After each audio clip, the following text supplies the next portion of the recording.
मैंने सब भगवान जितने भी मैं जानती थी सबके नाम लिए, हिंदूज के, मुस्लिम्स के, क्रिश्चियन के, सिख के, चाइनीज, बुद्धिस्ट, जैन, और कहा कि अगर इनमें से कोई भी आप हो तो आओ और आकर अपने आप को मुझे दिखाओ, मैं आपको जानना चाहती हूँ। No matter what I will follow you. ऐसा पहली बार नहीं है कि वंदना कोई जवाब पाने के लिए बेताब है।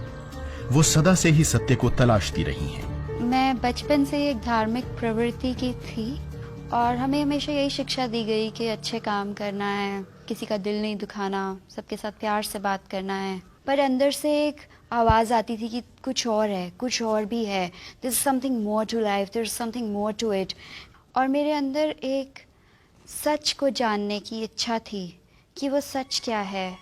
वंदना सभी धार्मिक अनुष्ठानों का पालन किया करती थीं और अमूमन अनेक पवित्र स्थानों पर भी जाया करती थीं, लेकिन फिर भी वो असंतुष्ट ही रहती थीं। मैं शीशे के आगे खड़े होकर सवाल पूछती थी कि what is this girl all about, what is my purpose in life, मेरा इस जीवन में मेरा क्या महत्व है, मैं किस लिए बनाई गई हूँ, क्या करूँगी मैं इस जीवन से, मरने के बाद क्या होगा। रात को जब घर में हर कोई सो जाता था तो वंदना अपने सृजनकर्ता को गुहार लगाया करती थी। तो जब मेरे घर में सब सो जाते थे तो रात को 12-1 बजे के टाइम पर मैं मंदिर में जाकर बैठ जाती थी और वहाँ बहुत से तस्वीरें होती थी, बहुत से देवी देवता होते थे जिनको मैं पूजा करती थी और मैं बोलती थी कि आज आप मुझसे मिलें प्रभु, आज आप मुझसे मिलें परमेश्वर, अपने दर्शन दें मुझे, आए मेरे सपने में आए। लेकिन उनके मन में खालीपन बना ही रहता था। हर इंसान के अंदर एक ऐसा दर्द होता है कि वो अपने क्रिएटर को जानना चाहता है, पहचानना चाहता है। I always use to question that there can never be a different god for a different country, there has to be one supreme power. Even though लोग बोलते थे रास्ते कई हैं, रास्ते कई कैसे हो सकते हैं, रास्ता एक ही होना चाहिए, और क्यों है रास्ते कई। और सवाल थे कि खत्म ही नहीं होते थे। मेरे जीवन का पर्पस क्या है, मुझे इस लाइफ में क्या करना है, मैं क्यों आई हूँ इस दुनिया में। Definitely there has to be something. Then I used to ask questions that god I don't know you because there are so many gods and goddesses that I know about. साल गुजरते गए लेकिन वंदना को अपने किसी भी सवाल का जवाब नहीं मिला, बल्कि उनका भ्रम बढ़ता ही गया। I was battling inside my heart, I was going through a struggle. मैं क्वेश्चन पूछ रही थी लाइफ के बारे में, जीवन के बारे में। भगवान कौन है, परमेश्वर कौन है, वो प्रभु कौन है। अगर वो है तो कोई वो एक है, वो इतने सारे नहीं हैं, वो इतनी सारी चीज़ों में नहीं है, वो क्रिएशन में नहीं है, वो क्रिएटर है। एक रात जब वंदना अपने बिस्तर पर अकेली और हताश सी बैठी थी तो उनके सवालों ने उन्हें बुरी तरह घेर लिया। असली भगवान कौन है, that god come and reveal yourself to me, कि आप आएँ और आकर मुझे अपने आप को दिखाएं, मैं आपको जानना चाहती हूँ, मैं आपको देखना चाहती हूँ।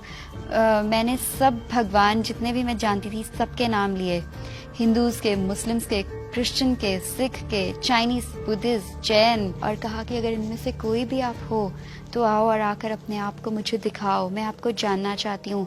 No matter what I will follow you. और फिर अचानक कुछ ऐसा हुआ जिसकी उन्हें उम्मीद ही नहीं थी। और जैसे ही मैंने अपनी आंखों को बंद किया, to my surprise I saw a big burning blazing cross on fire. That is all I saw.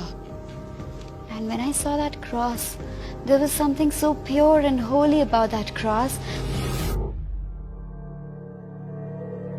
तो मुझे लगा वो मुझे अपनी तरफ खींच रहा है, मुझे लगा उसमें कुछ प्योरिटी है, उसमें कुछ होलीनेस है, उसमें कुछ ऐसी चीज है जो मुझे अपनी तरफ बुला रही है और मुझे कह रही है मैं ही सत्य हूँ। उसके अगले दिन वंदना को एक फोन आया जिसकी उन्हें कतई कोई उम्मीद नहीं थी।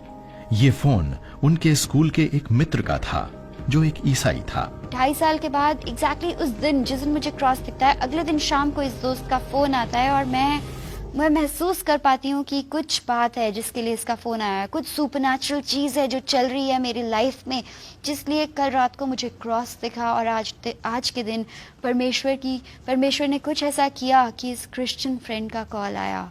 मैंने उन्हें बताया विदुष ऐसा हुआ कल मेरे साथ और मुझे नहीं पता कि मैं क्या करूं। तो उन्होंने मुझे यही बताया कि Vandana, God is knocking at your hearts door and you are not letting him come in. मतलब परमेश्वर तुम्हारे हार्ट के दरवाजे पर दस्तक दे रहे हैं और तुम उन्हें अंदर नहीं आने दे रहे हो। और मुझे ये बात बहुत अच्छी लगी। मुझे लगा कि कोई है जो मुझसे इतना प्यार करता है, जो मुझे बुला रहा है और मैं खुद उसके लिए दरवाज़ा बंद कर रही हूँ और मैं उसे आने नहीं दे रही हूँ। वंदना जानती थी कि वो अपने हृदय में जो कुछ भी महसूस कर रही हैं, वो महज एक इत्तेफाक नहीं है। पहली बार एक परमेश्वर ने उनके सवालों के उत्तर देने की कोशिश की थी। अब उन्हें इस परमेश्वर के बारे में और जानने की इच्छा हुई और उन्होंने बाइबल पढ़नी शुरू कर दी। और मुझे ऐसा लगा कि ये बुक किधर थी, इतने सालों से ये कहाँ खोई हुई थी, क्योंकि इसमें इतनी सच्चाई थी कि जहाँ मुझे ज़रूरत है, ये बिल्कुल उसी ज़रूरत की घड़ी में मुझसे वही बातें कर रही है। आज वंदना कॉरपोरेट सेक्टर में एक कामयाब करियर रखती हैं और जिस खूबसूरत सत्य को उन्होंने खोजा है, उसे अपने आसपास के लोगों के साथ बांटने का कोई भी अवसर गंवाती नहीं है। मेरी यही कोशिश होती है कि जो चीज़ मुझे दी है परमेश्वर ने, वो मैं दूसरों को दूं, क्योंकि मेरे पास कुछ सुंदर है, कुछ इतना अच्छा है जो मुझे हमेशा खुश रखता है। परमेश्वर ने हमें ऐसा कोई जीवन प्रॉमिस नहीं किया कि हमारे लाइफ में प्रॉब्लम्स नहीं आएंगे। प्रॉब्लम्स सबके जीवन में आते हैं, पर एक ऐसा जीवन है कि हम उसको बोल्डली फेस कर पाते हैं, हैंडल कर पाते हैं एवरी सिचुएशन। हम उसको गॉड की स्ट्रेंथ से और उसकी ग्रेस से फेस कर पाते हैं।